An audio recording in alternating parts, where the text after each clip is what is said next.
পেঁয়াজু খাবি বলে। কাকা কেমন আছেন? আলহামদুলিল্লাহ। পেঁয়াজু কেমন করে বিক্রি করেন? 20 টাকা 100 গ্রাম। তাহলে কেজি কত হইলো কাকা? 200 টাকা কেজি। কতটুকু টিভি? 100 গ্রাম দেন। এটা করা বাজার থেকে দেন। এক খোলা থেকে নামাইছে। কি কি নিছেন? এগুলা কি কাকা?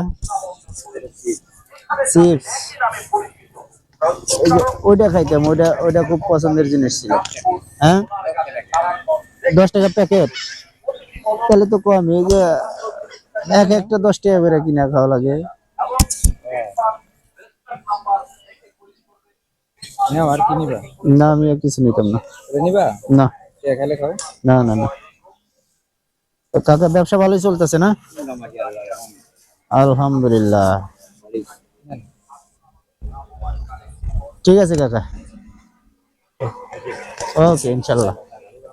অনেকদিন পর সাপ্তাহিক একটা হাট, পাঁচলিয়া নামক একটা বাজার থেকে কাকার কাছ থেকে পেঁয়াজু কিনে খেলাম। এসব হাটের সাথে ছোটবেলার অনেক স্মৃতি জড়ায় আছে। সাথে আমার খালাতো ভাই আছে, যদিও খালাতো ভাইয়ের জন্ম এবং বেড়ে ওঠা শহরেই, ওর এগুলোর সাথে অভিজ্ঞতা খুবই কম। তো খালাতো ভাইকে বললাম, অনেকক্ষণ হলো চেহারা দেখোস না, চেহারাটা একটু ভালো করে দেখে লো। আবার বাসায় যা ফিরতে ফিরতে কতক্ষণ লাগবে না লাগবে, বাসায় যায় না দেখবি, তার সাথে এখন একটু আয়না দেখ। যাই হোক, দুই ভাই মজা করলাম। ভিডিওটা এই পর্যন্তই। ভালো থাকবেন সবাই, সুস্থ থাকবেন।